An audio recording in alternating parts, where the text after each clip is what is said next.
Hello, and welcome to this super special video featuring some of the rarest saxophones in the world today. And we've got two of them right here at Dorks. We will, of course, be hearing from Abby, our head technician in the workshop, giving us the full tech spec of these incredible instruments. But right now, here in the studio, we've also got our Simon Supreme, or Supreme Simon, Simon Bates. How are you doing? I'm very well. Do you know, I'm so excited. This is a real hair on the back of the neck moment, you know, to get some of these saxophones in my hands for the first time. I mean, there's only 300 of those. That's 300 that's of these, 500 of the Alto. Yeah.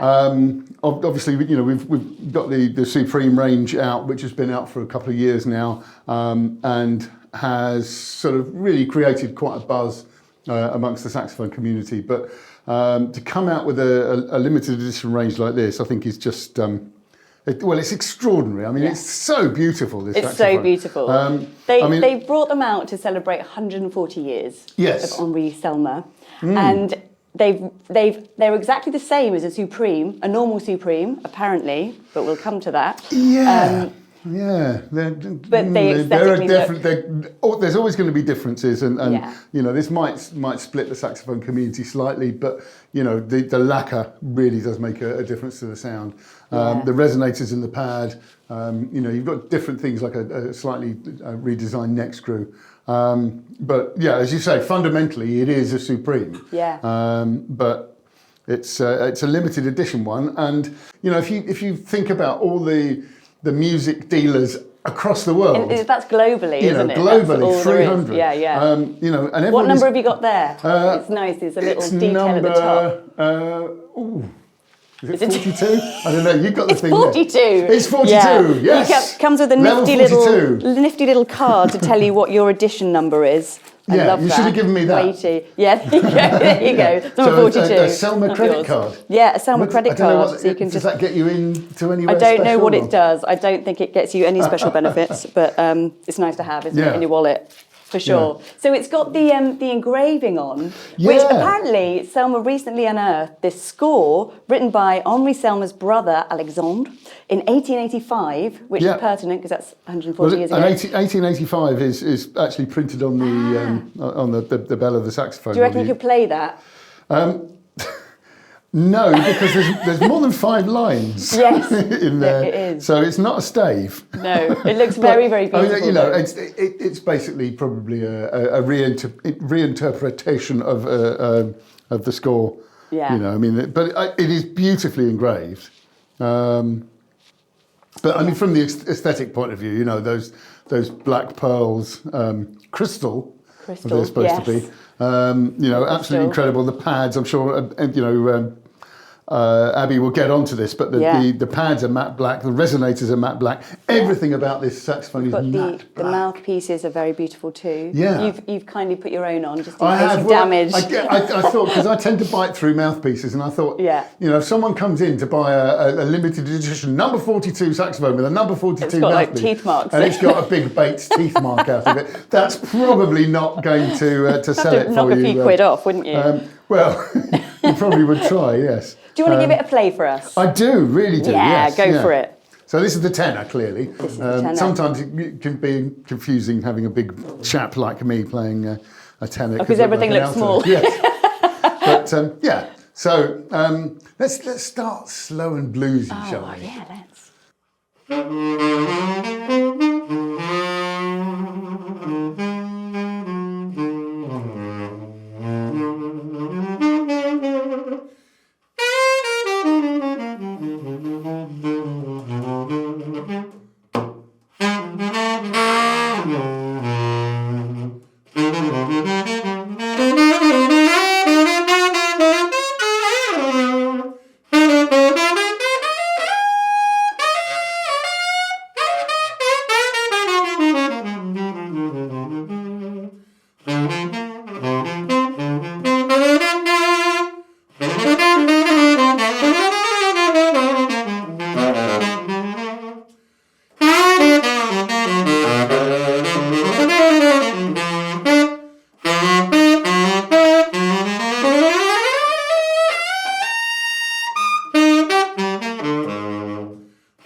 can't wait to hear what you think, Simon. But first, let's go to Abby in the studio. Thank you so much, guys. Right, I'm going to have a chat with you about the technical spec of the matte black limited edition Selmer Supreme saxophones, which we have today, which is extremely exciting. But do stick around. Once I'm finished, you'll be able to hear Simon giving the alto a good thorough blast, and you'll get to hear what that sounds like. But right, first things first, I wanted to just go into some detail about the amazing kind of aesthetic choices that Selmer have made with these instruments. Just from a distance, you can tell that there's something special going on here. The Selmer Supreme obviously had some really interesting aesthetic choices. The cutaway guards and loads of stuff has been redesigned on these instruments. And I think that the black lacquer, this special kind of powder coating that they've put on it, really lends itself to some of these cool little details. It looks very slick. Obviously, these glossy, Selmer are calling them crystal finger buttons. They feel incredibly comfortable under the fingers. They look so contrasting against the matte black because you've got this high gloss finish on the finger buttons. I know it's like a minor detail, but I think just the subtlety of that is really, really nice. The crook itself, the actual cork on the crook, they've even used kind of a black synthetic composite cork. So you've got some really nice choices have been made here to try and keep everything really kind of in keeping with the theme that they've gone for. The engraving on the instrument, I think Simon and Zoe will have gone into some detail about the history of this engraving and the choices of why they've gone down this route. It's absolutely beautiful. I think it looks really interesting, really precise, very neatly done, and it really exposes the underlying base metal. This saxophone is still made of yellow brass. It's just you can't see it apart from where the hand engraving has taken away this matte finish, which is really interesting. The engraving follows through over the mouthpiece. Every single mouthpiece has been hand engraved with the same limited edition engraving here, and that also travels over to the things like the pull-throughs even. We've got some really lovely details have been made here. The pull-throughs have even got a version of this limited edition engraving, and even the case with this carbon fiber kind of effect on the main body of it. We've even got a little nod to the engraving on the pocket here in the leather, which is another really lovely detail choice that they've made. Another little detail with every single one of these instruments, which is numbered. They're only making 800 of these across alto and tenor, so there's only 300 tenors in the whole world available, and they're all marked heavily with this kind of numbering system. This is number 42 out of 300. You get a little care package with each one, and it's just a lovely little pouch of goodies. So this is very heavy. This is a metal kind of certificate of authenticity, but again, it's a call to the engraving, the limited edition. It's got a really nice weight to it. It's something quite pleasing about this as an object to own along with your instrument. You've got a number of little gubbins here kind of talking to you about the guarantee that comes with it, but these are stickers. We love stickers. The instrument comes with a sticker of the abstract engraving design as well, which I just think is, again, a lovely little touch for anyone that's particularly excited about this limited edition run of Selmers. So what we've done is actually take a few keys off this instrument, because I wanted to talk to you about some of the choices that they've made with materials. In the brochure for this instrument, they talked about matte finish resonators, which was quite interesting to me from a technician's perspective. Obviously, there's lots of variation of sax pad, resonator, leather materials, things like that, and there's often kind of reason behind them. But I thought the best way would be to just show you and talk about why I think they've done it. So this is the kind of pad that a Selmer saxophone would typically have. It's a plastic domed resonator, or sometimes they come with metal, but regardless, you can see it's got a shine to it. It's a glossy plastic. Now, compare that with these limited edition Selmer Supremes. Now, the resonator couldn't look more different. Not only is it like a matte finish, you can really feel it's grabbing my finger. There's a friction to the surface of the resonator, but it's pointed rather than domed. So the purpose of the resonator is to reflect any sound waves that hit it. And in order to kind of create the kind of sound that they've chosen or that they've designed this instrument to have, the resonator will be projecting those sound waves back at you and the audience in a very particular way. So in order to create the sound they've particularly wanted. They've gone for this very pointed tip, which is quite an old-fashioned idea actually. That may well be a reference back to the kind of history of Selmer, obviously celebrating 140 years. There's a lot of design that they can hark back to if they want to. But the matte finish is what I found really interesting. So just in conversation within the repairers in the workshop here, we were talking about what matte paint is used for, especially in its relationship with things like airflow. And the main thing that comes up is about F1 cars and very high-speed racing. I think it's quite common these days for these cars to have matte paint on the surface, and I was reading a little bit up about what that does. So I believe Selmer have made this choice because of the relationship between airflow and surface, kind of boundary pressure. If you have a matte finish, it might kind of slow down that first initial boundary layer of air, but overall it stabilizes if you've got air moving in different directions all around you, which makes complete sense. Inside a saxophone, the air is moving in lots of different directions and it has to get down this very tight curve at the bottom, which is often quite a turbulent part of the instrument actually. So by mattifying the resonator, I believe that is to increase or to stabilize the kind of the airflow that's traveling over the resonator. It's basically to make it more stable, more accurate, more trustworthy. And I think that that's a really interesting thing that they've done. And I would be really interested to try these pads on other instruments just to see what they offer. Another minor detail, in taking these keys off, I've discovered that even the rod screws and pivot screws are powdered black coating, which is just such an over-the-top touch that Selmer have done for this instrument. It's completely invisible to the consumer, to the player, to anybody, but it's something that Selmer themselves have obviously decided that they would like to follow this black finish through, all the way through to the internal mechanisms of the instrument. Just here, I'm just gonna loosen this rod screw a little bit more because I couldn't believe my eyes when I saw it earlier. I'm very interested to see how this finish on these internal rods kind of changes how these mechanisms behave. But as I pull it out of the instrument here, you can see that's not black with oil, that is black by design, which I think is just, I mean, it's so over the top, but I love it. It's an indulgence from them, and it's something that nobody might even notice apart from the first repairer that ever needs to take your instrument apart. But what a nice touch. It just goes to show what lengths they've gone to with this instrument when running on this black theme. So I'm very much looking forward to hearing Simon having a blast on that alto, so I'm going to chuck it back to you guys in the studio. Thank you, Abby. Hopefully that's answered any burning questions you've had on the technical side of things. But I want to hear from Simon Supreme, who's got the tenor. He's played the tenor. How was it to play? Simon Supreme. Makes me sound like a pizza. Do you know what? Every now and again, an instrument comes along which is just so special. You know, and this really, you know, particularly the tenor. Well, I don't know about the alto actually, but this tenor is absolutely superb.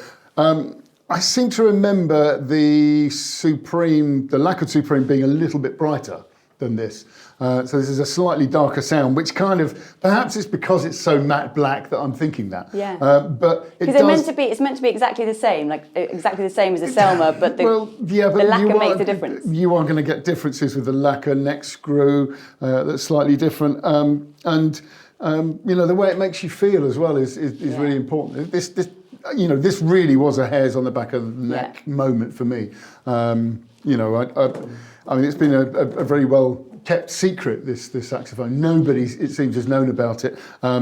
Sam, in fact, when he originally booked me to do this, he said, I can't tell you what it is. Really? Did you have to sign an NDA? Well, kind of, you know, and it felt a bit really sort of cloak and dagger stuff. But, you know, it really is the most amazing horn. It's lived up to expectation. You know, well, I mean, it just looks so good, but it sounds great. It does exactly what you want as well. Yeah. You know, where every note I played sang with really good clear frequency. You know, any of the dodgy patches on some such saxophones, you know, just that happened effortlessly, right up to altissimo Fs, down to a bottom B flat. Really clear, really beautiful sound. They designed the Supreme to be the best saxophone in the world. That was their intention. Very ambitious. Yeah. I mean, look, you know, I think to say anything is the best in the world. Yeah. You know, Usain Bolt was the best for a while, but he was only the fastest. Was he the best? Yeah. I don't know. Yeah. Well, crikey, getting into a can of worms there. But you know, I mean, absolutely incredible instrument. You know, without a doubt, these are going to be really well sought after. Feels so exciting to be in a room with them. Well, I know. I mean, so there's rare. only 300 of these, Yeah. which is a shame because you know they are absolutely amazing. Would you like to play the alto I would for love us? to. Yeah, Yes. I could go on all day about the tenor. Oh, this is nice as well, isn't it? This is what it comes with. Oh, yeah. Lovely bit of All this, lovely bit of kit. There are some amazing accessories actually. You know, for a saxophone geek like me, you know, as you say, that comes with the mouthpiece. It's got the neck stop is even kind of, you know, this incredible design. You've got cork grease as well, 2025 limited edition cork grease. Great. You know, that's got to be something. That's what you need. Anyway, let's have a listen to the alto. Yes, please.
Thank you.